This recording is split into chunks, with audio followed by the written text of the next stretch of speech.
I'm Emma, this is Hugh, my youngest boy, and I've got an older son, Sean, as well, and I'm married to Stephen.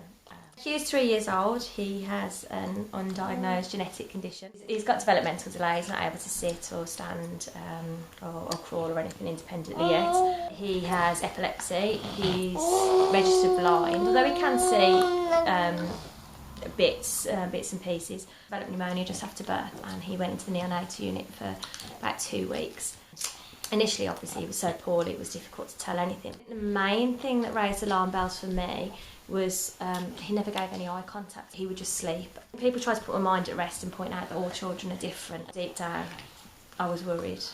But when I went to see the paediatrician, and at each visit, he'd say to me, are you happy with his development? And each time, I'd say, no, but can we just give him time? By the time he got to 5 or 6 months old, the paediatrician noticed his head wasn't growing either. So the first thing he ordered was an x-ray of his skull. And I remember being devastated because the idea was that his skull might have fused early and he would need an operation, but in hindsight that actually would probably have been the best case scenario because an operation would have helped.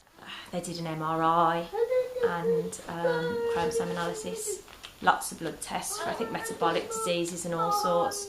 I think the MRI showed that his brain was underdeveloped. Chromosome analysis showed that his chromosomes were all rearranged. Because it's so complex and because his difficulties are now certainly so apparent, they think that must be what's causing it, but they can't pinpoint it. In the end, I went on the Bounty website where there's like forums and support groups for parents, and there was one for special needs, and in it I put, does anyone know what microcephaly hypotonia might mean in the long term? I don't know what this means for my son. One of the mums, who is a really good friend of mine now, said that it wasn't dissimilar to her son, and she pointed me in the direction of SWAN. There was a Facebook group. That was the beginning of it all, really. So I joined straight away. I think I was one of the first 10 actually to join. It's been amazing support. I've got some really, really close friends from it. People that understand that when you've had a rough night, it means you really haven't had any sleep. You've sat up all night watching to check they're still breathing. You've done chest physio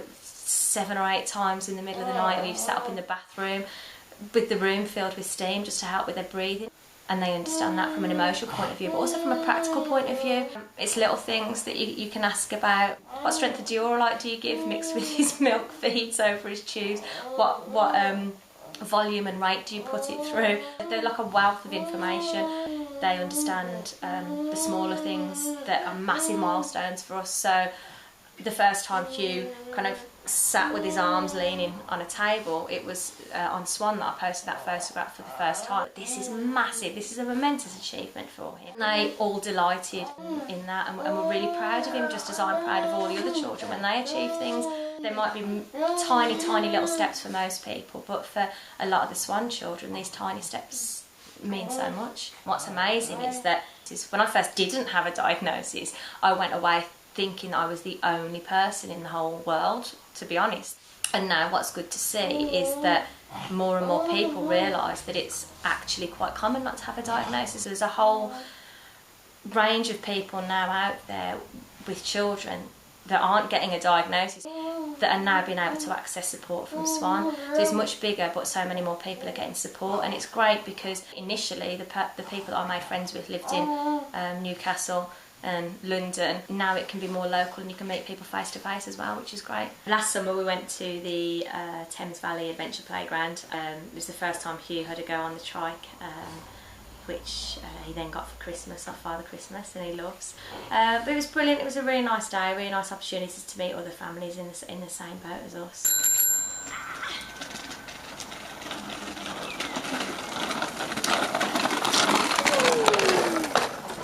It was a combination of luck. I stumbled across SWAN. It was a very small group. Now, sort of 2 years later, there's over 600 families. To know that other people are going through the same thing or have been through the same thing as you, to know that somebody else has been in your shoes before, so being able to reach that many more people would be amazing. What was good about that bike though? Because it can move when people do push it, guide it here. Does Hugh like his bike, do you think? Yeah, he loves it. Really does. Because when he sees it, he smiles, and when he comes off it, he doesn't.